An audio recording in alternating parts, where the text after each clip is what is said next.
Picnic. एक ठंडी रात थी जब विजयगढ़ के एक सुनसान हाईवे पर एक पुरानी वैन खराब हो गई। विजयगढ़, जहां दिन में सब कुछ शांत और नॉर्मल लगता, लेकिन रात के अंधेरे में एक अजीब सी खामोशी छा जाती थी।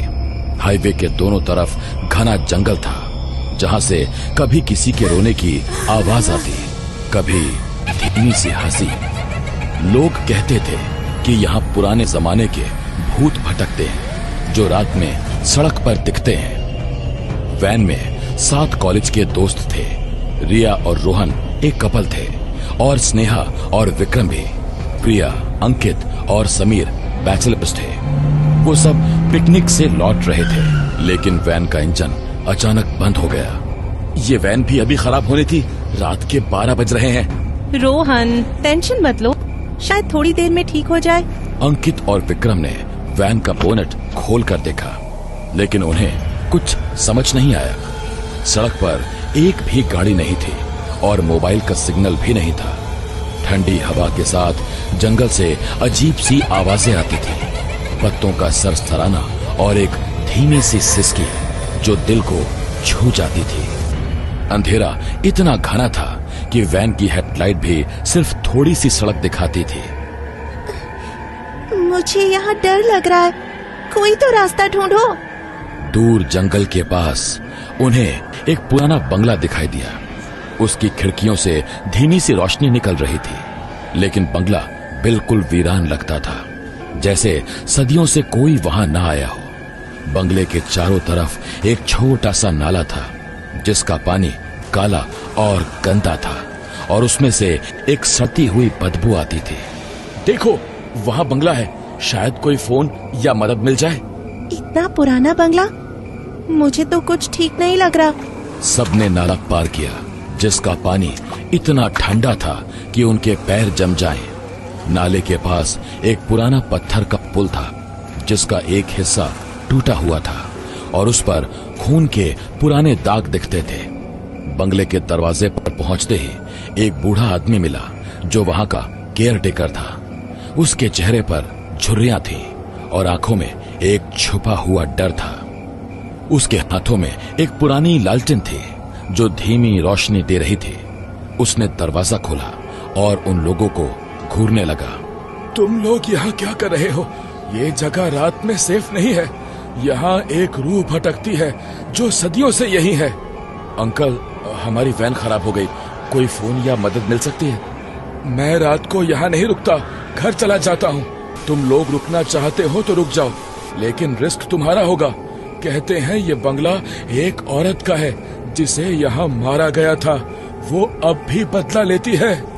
केयर टेकर ने एक छोटी सी चाबी दी और जल्दी से चला गया, जैसे वो किसी चीज से डर रहा हो। वो लोग अंदर गए। बंगले के अंदर पुरानी हवा थी, जैसे सदियों से बंद हो। दीवारों पर पुराने पोर्ट्रेट्स थे, जिनमें एक औरत का चेहरा बार बार दिखता था। उसकी आंखें खाली और चेहरा सफेद। एक पुराना शैंडिलियर लटका था, जो बिना हवा के धीरे धीरे हिल रहा था। जमीन पर पुराने कारपेट्स थे, जिन पर खून के पुराने दाग दिखते थे, और एक अजीब सी बदबू थी, जैसे कुछ सड़ रहा हो। ये जगह तो हॉरर मूवी जैसी है, चल थोड़ी मस्ती करते हैं। सबने टाइम पास के लिए कार्ड्स खेलना शुरू किया। रिया और रोहन एक दूसरे के साथ बैठकर मजाक कर रहे थे, जबकि स्नेहा दरवाजे की तरफ देखती रही। प्रिया चुपचाप एक कोने में बैठी थी और उसे लग रहा था कि कोई उसे घूर रहा है। बंगले के अंदर एक पुराना पियानो था, जो खुद ही धीमे से बजने लगा। अचानक एक ठंडी हवा का झोंका आया और शैंडिलियर तेज से हिलने लगा। ये क्या था? कोई खिड़की खुली है क्या? अरे रिलैक्स, ये पुराना बंगला है, हवा तो आएगी ही। लेकिन प्रिया के चेहरे पर डर साफ दिख रहा था। उसने एक पुराने आईने में देखा और उसमें उसका अपना चेहरा नहीं, बल्कि एक सफेद चेहरा दिखा, जिसकी आंखें काली थी और मुंह से खून टपक रहा था।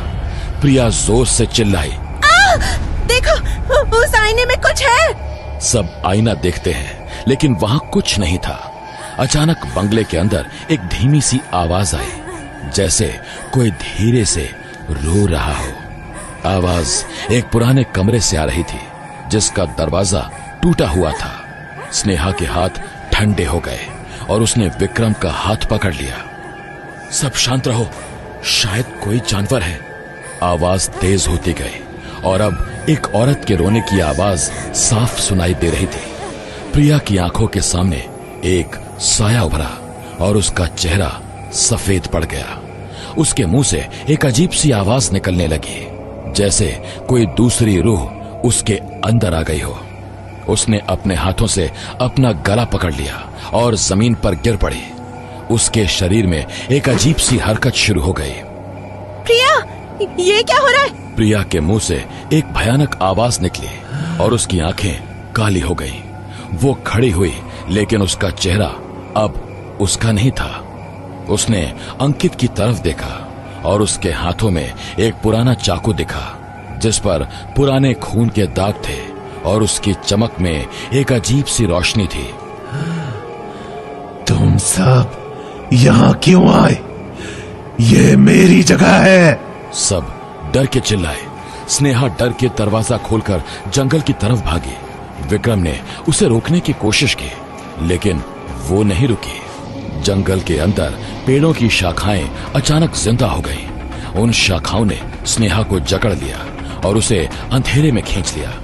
शाखाएं जैसे किसी रूह के कब्जे में थी। उन शाखाओं ने एक इंसानी शरीर का रूप ले लिया था और स्नेहा का रेप कर दिया। स्नेहा की चीखों के साथ उन शाखाओं की एक धीमी सी हंसी गूंज रही थी। विक्रम ने उसे बुलाया, लेकिन जंगल में सिर्फ खामोशी थी। स्नेहा, कहाँ गई तू? बंगले के अंदर प्रिया अब एक रूह के कब्जे में थी। उसने अंकित पर हमला किया और चाकू उसके पेट में चला गया। अंकित जमीन पर गिर गया। उसका खून दीवारों पर था। रोहन और रिया भागने लगे, लेकिन दरवाजा खुद ही बंद हो गया। बंगले के अंदर एक अजीब सी ठंडक पड़ गई और पोर्ट्रेट्स के चेहरे अब जैसे जीवित हो गए थे। उनकी आंखें उन लोगों को घूर रही थी। ये क्या हो रहा है? प्रिया, तू ठीक तो है? प्रिया ने एक भयानक हंसी हंसी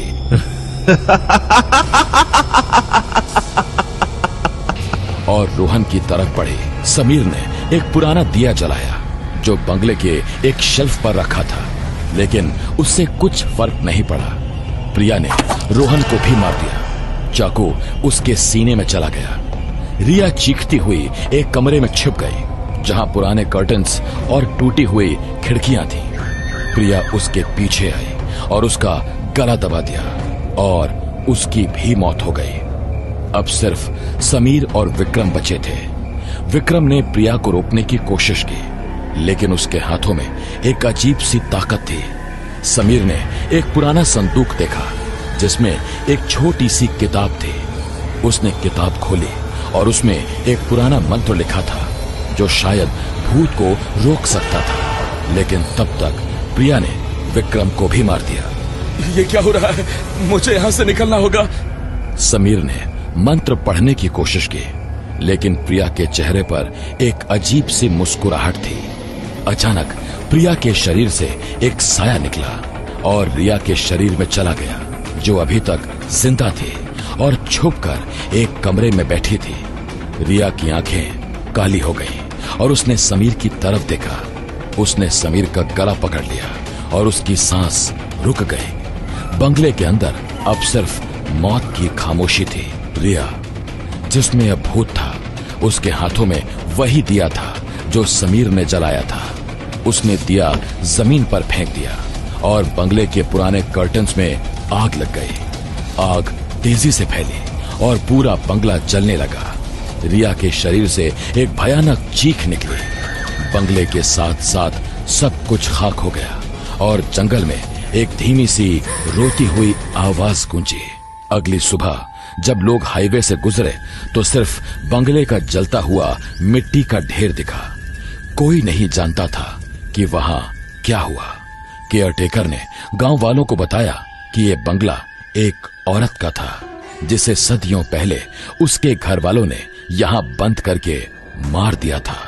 वो रूह तब से भटकती है और जो भी उस बंगले में रुकता है उसे मौत मिलती है। विजयगढ़ के लोग अब उस जगह का नाम भी नहीं लेते और कहते हैं कि रात के अंधेरे में उस हाईवे पर एक धीमी सी रोती हुई आवाज अब भी सुनाई देती है।